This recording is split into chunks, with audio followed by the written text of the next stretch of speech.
Ayon kay US President Donald Trump, mga kapatid, hawak na ng US ang full control dito sa Strait of Hormuz. Pag-usapan natin to, mga tol, at nagbabala ang isang ex-US Army General, mga tol, no, laban dito sa mga compromise mediator, mga kapatid. No, pag-usapan natin to, samahan ninyo ako.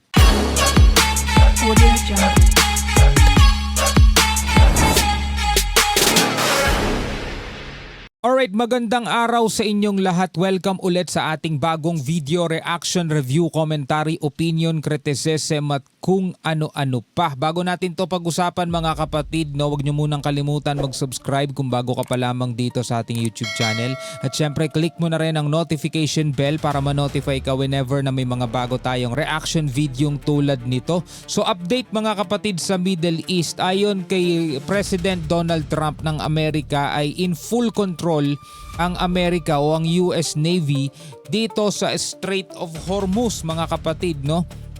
Sabi rito ay inaasahang muling magkakausap ang mga kinatawan ng Iran at Estados Unidos ngayong Martes, no? Ngayong Tuesday, mga tol, no?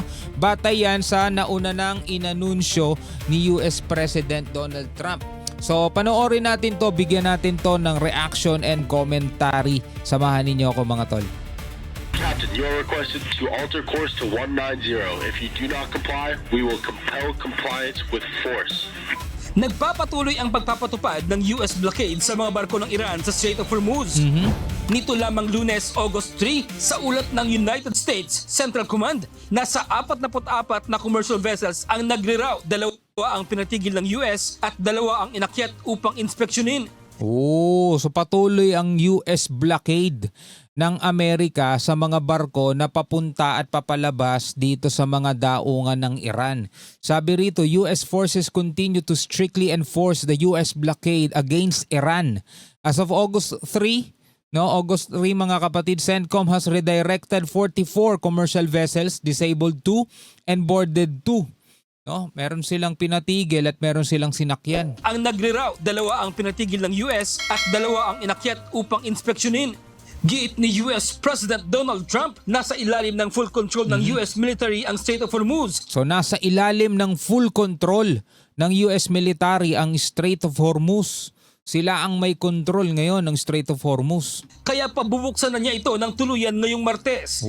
Bilang unang bahagi ng kanyang plano. Pagkatapos ay isusunod niya ang pagpapatupad ng denuclearization ng Iran. So may mga plano na siyang nakahanda. Ngayong Martes, mga tol, ay pabubuksan na niya. Ayon nga sa ibang balita, inaasahan na tuluyan na magbubukas ngayon or bukas.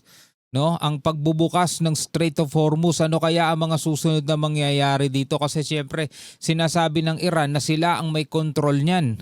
They're going to go quickly, one way or the other. It's not very complex. We're talking about the strait, the opening of the strait, having it open literally by tomorrow, completely open.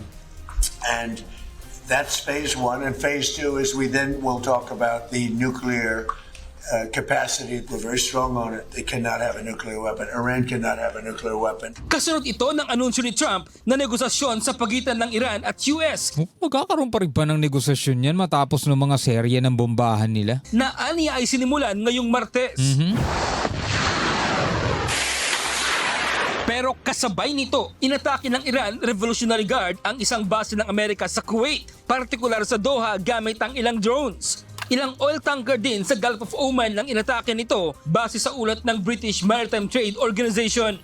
Base sa mga pangyayari, nagbabala si dating US Army Vice Chief of Staff, retired General Jack Keane sa Trump administration sa muling pakikipagnegosasyon sa Iran. Etong balitang pinapanood natin, mga tol, August 4 lumabas to, August 5 today. So kahapon tong balitang to. Well, hindi naman tayo nagbabalita eh. Diba? Binibigyan lang natin ng komentaryo at reaksyon yung mga lumabas ng balita, no? Gusto ko lang ulit sabihin sa inyo kasi may mga nagko-comment sa inyo, late ka na, kahapon pa yung balitang yan. Hindi naman tayo kasi nagbabalita nagre-reaction lang tayo. Partikular niyang tinukoy ang Pakistan at Qatar na anya ay mga compromised mediators. So ito yung babala ngayon ng ex-US Army General, no? Mag-ingat daw dito sa mga compromise mediators, which is etong Pakistan at saka Qatar, sabing ganon. Mabalikan natin. Kian sa Trump administration sa muling pakikipagnegosasyon sa Iran. Partikular niyang tinukoy ang Pakistan at Qatar na anya ay mga compromised mediators. Compromise mediators. Anya, nasa Iran ang panig ng mga nasabing negotiators base sa intelligence service ng US. Oh, kumbaga hindi sila neutral, no? Mas nakapanig sila sa Iran. Sabing ganon mga tol. Nitong ex-US Army General, yun ay pahayag mismo nun. Nasa Iran ang panig ng mga nasabing negotiators base sa intelligence service ng US at napatunayan na iyan sa ilang ulit na tila inililigaw ng mga ito ang US sa tunay na intensyon ng Iran. Ooh. It is well known in the Middle East region by our intelligence services, by all the players, that the Pakistanis and the Qataris are compromised because they favor Iran at the expense of the United States.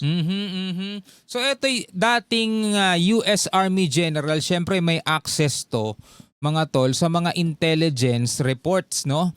Kaya nga sabi niya rito, it is well known, alam na alam daw dito sa Middle East region by our intelligence services, by all the players, that the Pakistanis and the Qataris are compromised because they favor Iran at the expense of the United States.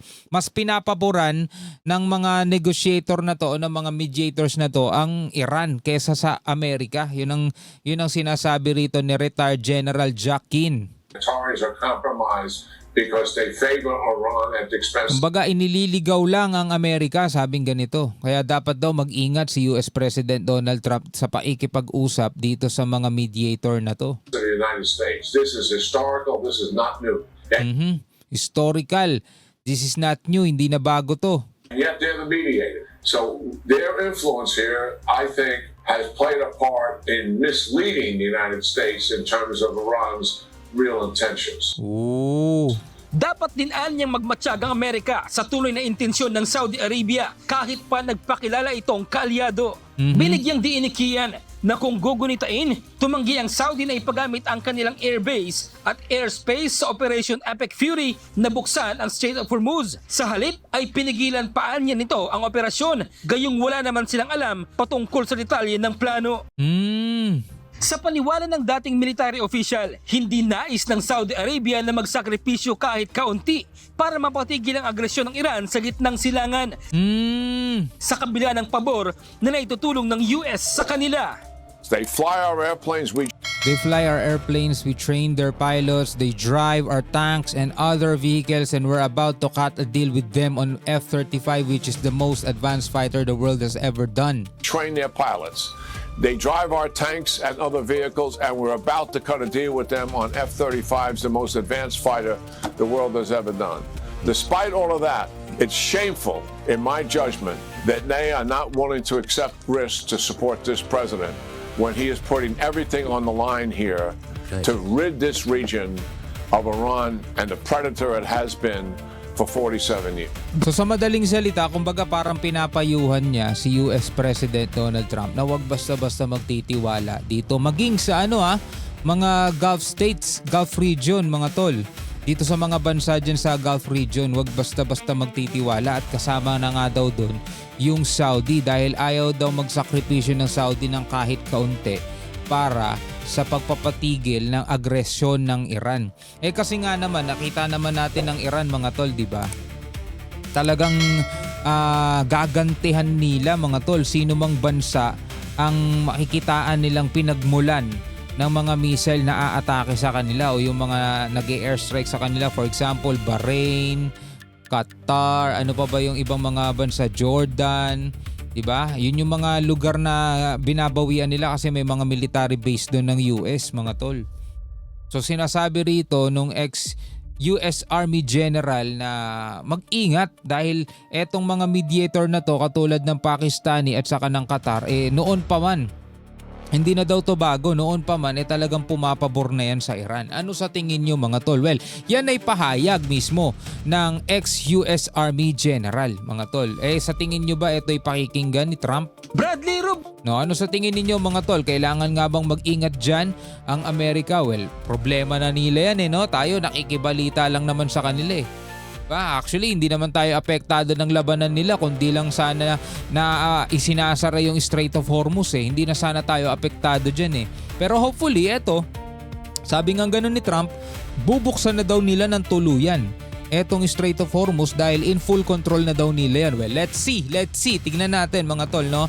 Alright, bilang isang Pilipino, ano ang inyong masasabi tungkol dito? Pwede kayo magkomento, pwede kayo magbigay ng inyong reaksyon sa comment section sa ibaba. Hanggang sa muli. Peace out.